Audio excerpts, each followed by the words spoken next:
Hello students, आपका स्वागत है मेरे YouTube channel brilliant classes PCM by Kuldeep sir में। हमारी जो स्ट्रक्चर ऑफ एटम की सीरीज चल रही है उसमें आज हम एक नया टॉपिक पढ़ने वाले हैं, particle nature of electromagnetic radiation.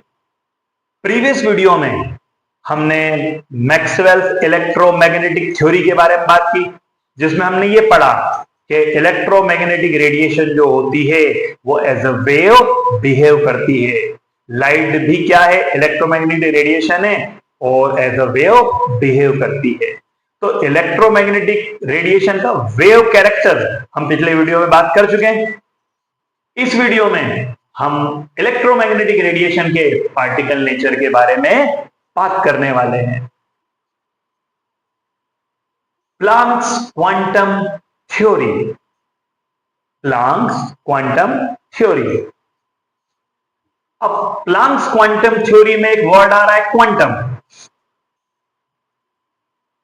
जो 9th-10th स्टैंडर्ड में हम पढ़ते हैं तो वहां हम क्वांटम वर्ड की बात नहीं करते हैं। आप इस वर्ड को ध्यान से समझिएगा। हम अगर मैकेनिक्स की बात करें, फिजिक्स की जो एक ब्रांच होती है मैकेनिक्स, वो दो टाइप की होती है, classical mechanics and quantum mechanics. 1900 के पहले की जो थ्योरी है वो क्लासिकल मैकेनिक्स में आती है और 1900 के बाद की जो थ्योरी है वो क्वांटम मैकेनिक्स में आती है। क्वांटम मैकेनिक्स को हम ये बोले कि एक तरीके से इन्वेंट किसने किया, तो हम ये बोल सकते हैं कि उसमें प्लांक का बहुत ही मेजर कंट्रीब्यूशन है। जो पिछले वीडियो में हमने बात की कि some of the experimental phenomenon such as diffraction, interference can be explained by the wave nature of electromagnetic radiation, हम बात कर चुके हैं पिछले वीडियो में। However, following are some of the observation which could not be explained with the help of even the electromagnetic theory of Maxwell, classical physics। जो electromagnetic theory है Maxwell की, उससे हम डिफ्रैक्शन, इंटरफेरेंस जो फिनोमिनन है light के, उनको तो एक्सप्लेन कर सकते हैं। पिछले वीडियो में हमने बात कर ली। मैक्सवेल की जो थ्योरी है उसको क्लासिकल फिजिक्स मतलब क्लासिकल मैकेनिक्स की जो थ्योरी है वो कहा जाता है। आज हम क्वांटम मैकेनिक्स के बारे में बात करने वाले हैं। तो क्लासिकल फिजिक्स या क्लासिकल थ्योरी जो मैक्सवेल की है वो क्या क्या एक्सप्लेन नहीं कर पाई? ब्लैक बॉडी रेडिएशन को एक्सप्लेन नहीं कर पाई, फोटो इलेक्ट्रिक इफेक्ट को एक्सप्लेन नहीं कर पाई, वेरिएशन ऑफ हीट कैपेसिटी। आपने अगर हीट कैपेसिटी कभी पढ़ी हो, दो टाइप की होती है, heat capacity at constant pressure and heat capacity at constant volume. आपने अगर कभी पढ़ा हो तो CP and CV, CP and CV, इन दोनों में रिलेशन भी होता है।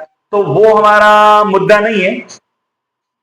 हमको जो पढ़ना है कि हीट कैपेसिटी जो है सॉलिड्स की, उसमें टेम्परेचर के साथ क्या वेरिएशन होता है, उसको भी ये थ्योरी एक्सप्लेन नहीं कर पाई। हीट कैपेसिटी में टेम्परेचर के साथ जो वेरिएशन होता है उसको सबसे पहले ड्यूलॉक-पेटिट ने समझाया था। ड्यूलॉक-पेटिट के बाद में आइंस्टाइन ने एक थ्योरी दी थी इससे रिलेटेड, और आइंस्टाइन की थ्योरी के बाद डीबाई ने भी एक थ्योरी प्रपोज की थी। किसके लिए? सॉलिड की हीट कैपेसिटी में टेम्परेचर का जो वेरिएशन होता है उसको समझाने के लिए। ये तीनों जो थ्योरीज हैं, ये जब आप हायर क्लासेस की फिजिक्स पढ़ते हैं तो वहां ये तीनों थ्योरीज आती हैं।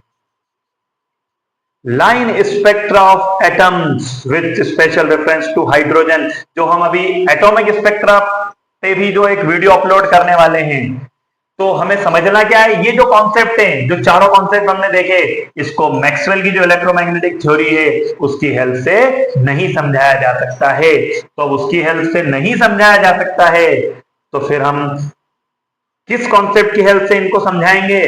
प्लांक्स क्वांटम थ्योरी की हेल्प से इनको समझाएंगे। तो उसके पहले हम आज के वीडियो में क्या बात करने वाले हैं? Planck's quantum theory.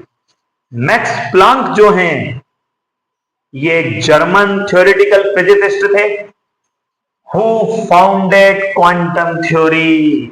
हम इन्हें क्वांटम थ्योरी का फाउंडर भी बोल सकते हैं। revolutionizing 20th century physics by proposing that energy is radiated in discrete packets or quanta। Max Planck के पहले यह माना जाता था कि एनर्जी जो रेडिएट होती है तो एनर्जी का जो इमिशन होता है वो कंटिन्यूस होता है, कंटिन्यूस। और यहां हम किस वर्ड की बात कर रहे हैं? डिस्क्रीट। दो वर्ड बहुत काम आने वाले हैं, कंटिन्यूस और डिस्क्रीट। कंटिन्यूस का मतलब होता है मैथ्स की अगर हम बात करें, मैथ्स की टर्म में अगर हम बात करें तो अगर कंटिन्यूस वर्ड की हम बात करें तो ये क्या है? एक कंटिन्यूस कर्व है, मतलब ऐसा कर्व जो कहीं ब्रेक नहीं हो रहा है। तो क्लासिकल फिजिक्स में क्या माना जाता था कि एनर्जी का इमिशन कंटिन्यूस फॉर्म में होता है, मतलब एनर्जी की हर पॉसिबल वैल्यू हो सकती है। ध्यान से सुनिएगा।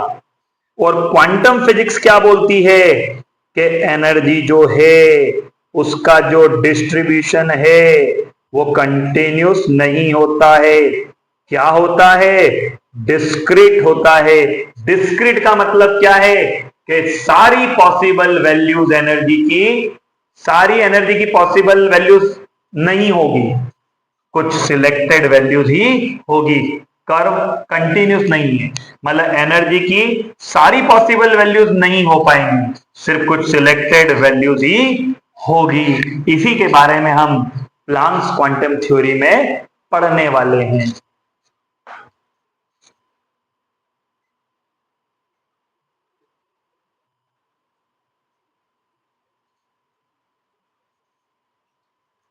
एनर्जी इज रेडिएटेड, मतलब एनर्जी जो इमिट होती है, रेडिएट होती है, किस कंटिन्यूस नहीं होता है। एनर्जी का जो इमिशन है वो डिस्क्रीट पैकेट्स या क्वांटा में होता है, जिनको हम क्या बोलेंगे? फोटॉन्स बोलेंगे। He introduce the Planck constant H equals 6.626 multiply by 10 to the power minus 34 joule second to explain black body radiation, earning the 1918 Nobel prize in physics. हमने अभी ऊपर बोला कि ब्लैक बॉडी रेडिएशन जो है उसको भी क्लासिकल फिजिक्स नहीं समझा पाती है, तो उसको भी हम किसकी हेल्प से समझाएंगे? प्लांक्स क्वांटम थ्योरी की हेल्प से समझाएंगे। अब हम आते हैं what is Planck's quantum theory. Planck's quantum theory introduced by Max Planck in 1900 proposes that energy का चाहे इमिशन हो चाहे एब्जॉर्प्शन हो वो कंटिन्यूसली नहीं होता है, डिसकंटिन्यूसली होता है। किसके फॉर्म में? इन डिस्क्रीट पैकेट, जिनको क्या नाम दिया गया? क्वांटा या photons for light, rather than continuously. मतलब एनर्जी का इमिशन और एब्जॉर्प्शन कंटिन्यूसली नहीं होता है, क्या होता है? डिसकंटिन्यूसली होता है। अभी हमने कर्व से देखा था कि कंटिन्यूटी, कंटिन्यूस क्या होता है और डिसकंटिन्यूस क्या होता है। It states that the energy E of a quantum is directly proportional to its frequency। हम फोटोन की बात करें, क्वांटम को हम फोटोन भी बोल सकते हैं, क्वांटम। तो फोटोन की जो एनर्जी होती है उसकी फ्रीक्वेंसी के प्रोपोर्शनल होती है। फ्रीक्वेंसी को न्यू से डिनोट करें, एनर्जी को ई से, तो ई प्रोपोर्शनल टू न्यू। प्रोपोर्शनल हटाएंगे साइन, इक्वल लगाएंगे तो एक कांस्टेंट लगेगा। इस कांस्टेंट को हम प्रोपोर्शनलिटी कांस्टेंट बोलते हैं और इसका नाम क्या है? प्लांक्स कांस्टेंट, जिसका फिजिक्स में, क्वांटम फिजिक्स में बहुत ही इंपॉर्टेंट रोल है। की postulates of Planck's quantum theory, quantized energy. अब हमें कंटिन्यूस और डिस्क्रीट वर्ड समझ में आ गया।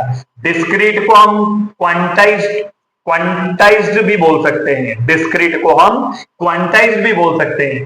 Quantized energy, atoms and molecule emit or absorb energy in discrete integer multiples of a minimum energy amount term of quantum.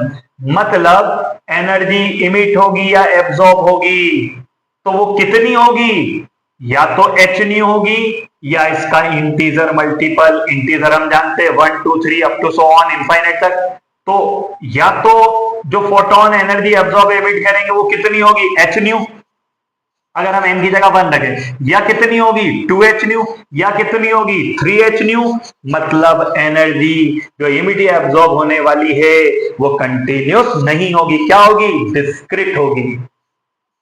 Quantization has been compared to standing on a staircase. अब हम एक daily life के example से भी quantization को या continuous और discrete में डिफरेंस समझने की कोशिश करते हैं। आप ध्यान से देखिए, ये एक सीढ़ी है, स्टेयरकेस सीढ़ी है, और ये एक रोप है। यहां सीढ़ी पे व्यक्ति खड़ा हुआ है और यहां रोप से व्यक्ति लटका हुआ है।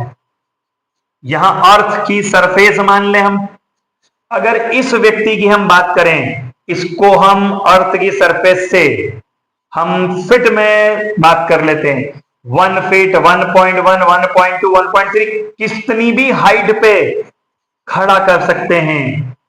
मतलब ये कंटिन्यूस जो हम समझना चाह रहे हैं उसका एग्जाम्पल हो गया। अब आप अगर निसन्नी की बात करोगे, ये अगर 1 फीट है, ये 2 फीट है, ये 3 फीट है, ये 4 फीट है, 5 फीट है, ये 6 फीट है, ये 7 फीट है, अभी पर्सन 7 फीट पे खड़ा है। अब मैं अगर ये बोलूं कि इसे 6 फीट पे खड़ा होना है तो ये खड़ा हो जाएगा। लेकिन अगर मैं बोलूं कि 6.5 पे इस पर्सन को खड़ा होना है तो क्या वो पॉसिबल है, नहीं है। यही होता है प्लैंक का क्वांटाइजेशन। आप इसको, इनको एनर्जी लेवल्स भी, एज एनर्जी लेवल्स भी ट्रीट कर सकते हो। इसकी एनर्जी हम एच न्यू मान ले, इसकी 2h new, 3h new, 4h new, just example के लिए। तो या तो एनर्जी की पॉसिबल वैल्यू एच न्यू होगी, या 2h न्यू होगी, या 3h न्यू होगी, या 4h न्यू होगी। इनके बीच की कोई पॉसिबल वैल्यू नहीं होगी।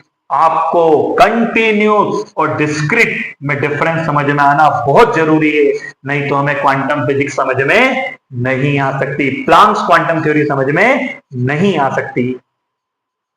Quantization has been compared to standing on a staircase. A person can stand on any step of a staircase, but it is not possible for him her to stand in between the two steps. दोनों किसी भी step पे खड़ा हो जाएगा, लेकिन उन दोनों के बीच में खड़ा होना पॉसिबल नहीं है। Is that clear? किसमें डिफरेंस, कंटिन्यूस और डिसकंटिन्यूस में, या कंटिन्यूस और डिस्क्रीट में। The energy can take any one of the values from the following set, but cannot take on any value between them. हमने अभी बात की कि एनर्जी की वैल्यू तो 0 हो सकती है, h न्यू हो सकती है, 2h new, 3h new, 4h new, चलता रहेगा। लेकिन 2h न्यू और 3h न्यू के बीच की कोई पॉसिबल एनर्जी नहीं हो सकती है। एनर्जी फ्रीक्वेंसी रिलेशन हमने अभी बात की, इक्वल h न्यू की एनर्जी होती है और न्यू क्या होती है, फ्रीक्वेंसी। मतलब एनर्जी जो है किसकी, ईच क्वांटम की या फोटोन की, डायरेक्टली प्रोपोर्शनल होती है किसके, रेडिएशन की फ्रीक्वेंसी के। रेडिएशन मिलके किससे बनी हुई है, फोटोन से। Particle like behaviour, light propagates in packets quanta. पिछले वीडियो में हमने बोला था कि light as a wave behave कर रही है। इस वीडियो में हम क्या बोल रहे हैं, लाइट पार्टिकल के समान भी बिहेव करती है। पार्टिकल भी कौन, फोटॉन, जिनको हम क्वांटा बोल सकते हैं। Light propagates in packets quanta, introducing the particle nature of electromagnetic radiation to solve the black body radiation problem. Solve कैसे हुई ये प्रॉब्लम, वो हम ब्लैक बॉडी रेडिएशन का जो वीडियो अपलोड करेंगे इसमें देखेंगे। स्मॉलेस्ट एनर्जी यूनिट कितनी होती है, H new. The energy h nu represents the smallest indivisible amount of energy that can be exchange, वही या तो एब्जॉर्ब हो सकती है या इमिट हो सकती है। This theory was developed to explain black body radiation and photoelectric effect mark the birth of quantum mechanics। मतलब हम यहां से ये बोल सकते हैं कि यहां से क्वांटम मैकेनिक्स का क्या हुआ है, बर्थ हुआ है। अब इसकी हेल्प से हम बहुत सारे कॉन्सेप्ट को क्या करने वाले हैं, समझाने वाले हैं। जिन कॉन्सेप्ट को कौन नहीं समझा पाया था, क्लासिकल फिजिक्स या क्लासिकल मैकेनिक्स नहीं समझा पाई थी। overcoming the limitations of classical physics that predicted a continuous energy emission। मतलब हमको यहां तक आने के बाद एक चीज समझ में आ जाना चाहिए कि कंटिन्यूस और डिस्क्रीट में क्या डिफरेंस होता है। क्लासिकल मैकेनिक्स बोलती है कि एनर्जी का इमिशन कंटिन्यूस होगा, लेकिन क्वांटम मैकेनिक्स बोलती है कि एनर्जी का इमिशन कंटिन्यूस नहीं होगा, डिसकंटिन्यूस होगा, या क्या होगा, डिस्क्रीट होगा। क्लियर? ये वीडियो हमारा यहीं खत्म करते हैं, मिलते हैं नए वीडियो में। Thank you.